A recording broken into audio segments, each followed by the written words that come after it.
Salvador, 8 de outubro de 2021. Querida Anne, tive vontade de escrever para você primeiro porque você foi a primeira pessoa que ingressou neste projeto. E me parece que um dos desejos desse texto era contar um pouco do livro Lugar que entra em seu terceiro ano, em um novo ciclo, e mais do que pensar em termos de projeto institucionalizado, um espaço dentro da universidade que tem seus limites, pensá-lo do ponto de vista do encontro e do tecimento de afetos.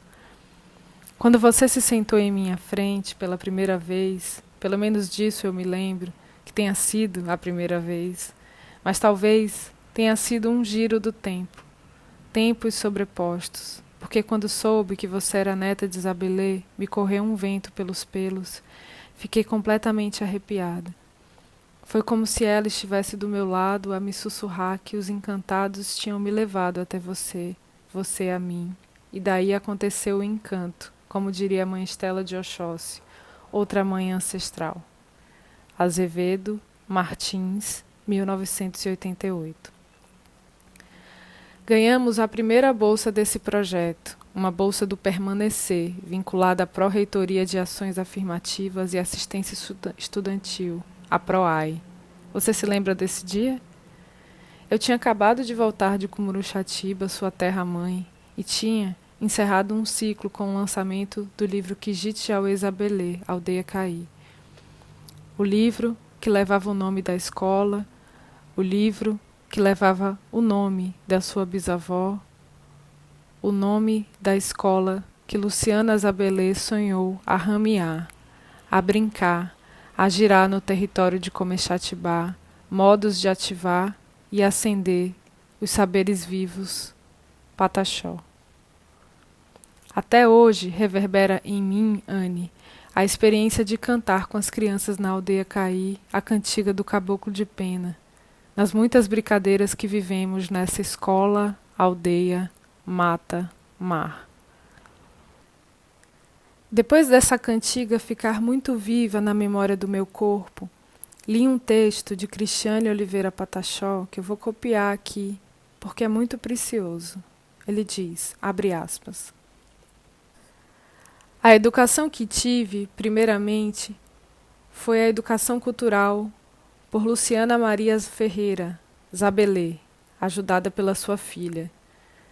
Esse conhecimento ocorreu em rodas de causos contados por ela perante os sobrinhos e netos, principalmente. As aulas eram de dia, o aprendizado incluía escrita de nomes e contagem de números. Posicionada no centro da roda, Zabelê, entoando a chula a seguir, dançava com um graveto na mão, encenando estar escrevendo no chão. Mas ao invés de letras, traçava linhas, rabiscos aleatórios no chão, pois Zabelê não sabia nem ler nem escrever. Caboclo de pena, escreva na areia. Caboclo de pena, escreva na areia. Escreva na areia, meu caboclinho, o nome da aldeia. Escreva na areia, meu caboclinho, o nome da aldeia. Caboclo de pena, escreva na areia. Escreva na areia, o nome da aldeia. Escreva na areia, meu caboclinho, o nome da aldeia.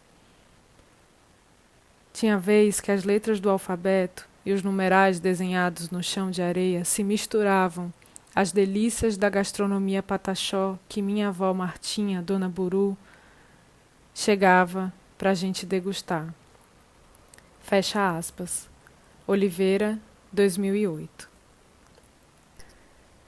Esse modo de performar a escrita que Cris descreve neste texto, desse graveto grafando na terra, antes de mais nada, um gesto de se inscrever neste território, antes do alfabeto, antes da palavra escrita, um gesto qual uma demarcação em que se convoca o nome da aldeia, o caboclinho, o guerreirinho.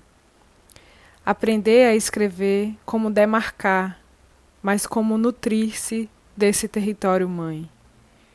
Escrever como quem desenha na areia um signo gráfico, escrever como quem degusta a delícia mais gostosa de sua avó, como quem cata sementes na mata e conchas na beira da praia.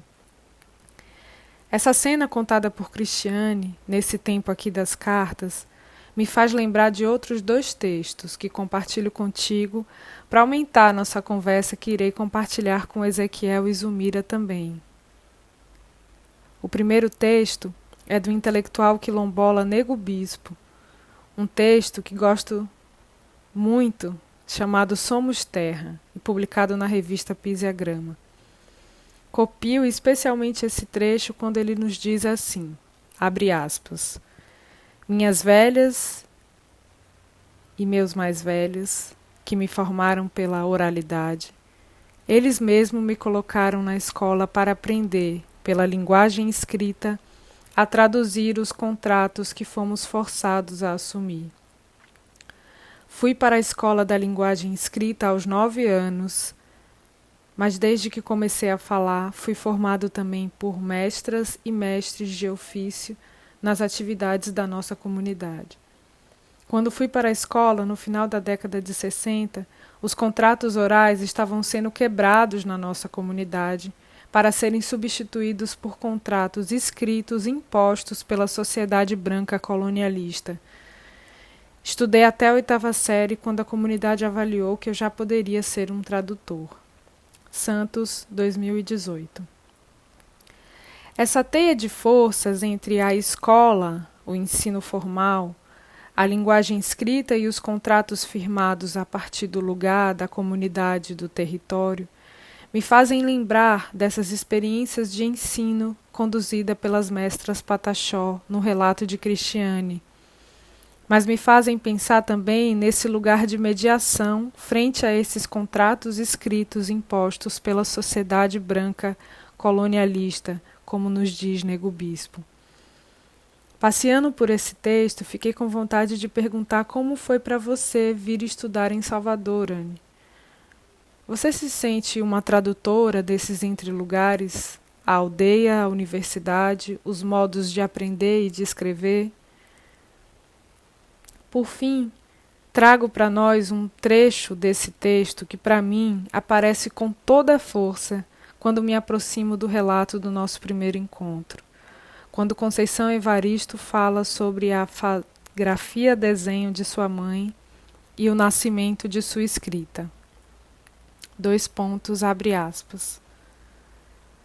Talvez o primeiro sinal gráfico que me foi apresentado como escrita tenha vindo de um gesto antigo de minha mãe. Ancestral, quem sabe? Ainda me lembro, o lápis era um graveto, quase sempre em forma de forquilha, e o papel era a terra lamacenta, rente às suas pernas abertas. Mãe se abaixava, mas antes, cuidadosamente, ajuntava e enrolava a saia para prendê-la entre as coxas e o ventre. E de cócoras, com o corpo, parte do corpo, quase alisando a umidade do chão, ela desenhava um grande sol cheio de infinitas pernas. Era um gesto solene que acontecia sempre acompanhado pelo olhar e pela postura cúmplice das filhas, eu e minhas irmãs, todas nós ainda meninas. Era um ritual de uma escrita composta de múltiplos gestos, em que todo o corpo dela se movimentava e não só os dedos. E os nossos corpos também, que se deslocavam no espaço, acompanhando os passos de mãe em direção à página chão em que o sol seria escrito. Aquele gesto de movimento-grafia era uma simpatia para chamar o sol. Evaristo, 2005.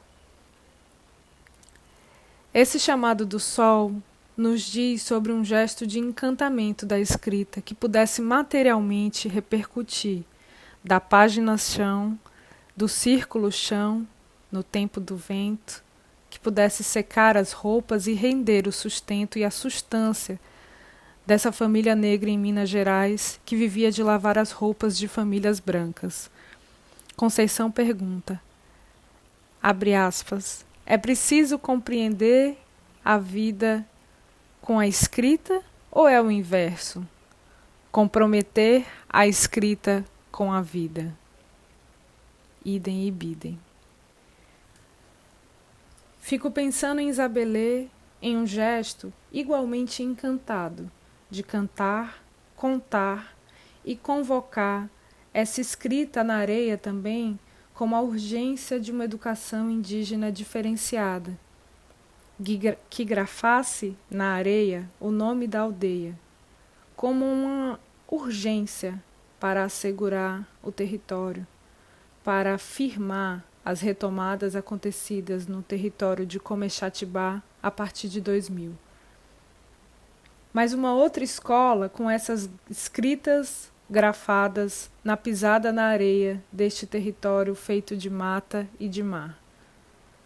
Uma escrita com um vocabulário, um repertório extra-alfabético de muitas outras escritas e grafias.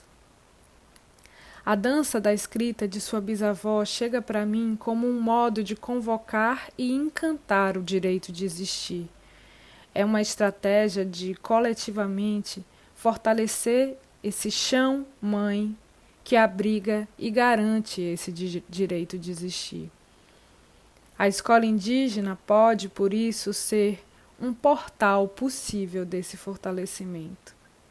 Não à toa todos os anexos em cada aldeia chamam por seu nome: Colégio Estadual Indígena Kijetiauê Zabelê.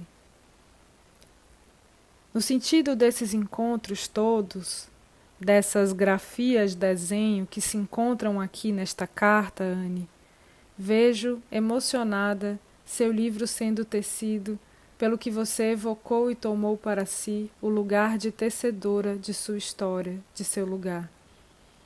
Nesta carta imprimo um gesto de aproximação entre nós, pois com esse tempo de pandemia acabou que nos falamos menos, pois você esteve todo esse tempo na aldeia e algumas dificuldades de comunicação se colocaram. Ezequiel e Zulmira fizeram um livro lindo de trocas de e-mails e de cartas nesse período do nosso afastamento presencial, o ponto de encontro. Você viu? Fico aguardando sua carta de Ezequiel e Zulmira para fazermos rodar nossa conversa. Com afeto, Laura.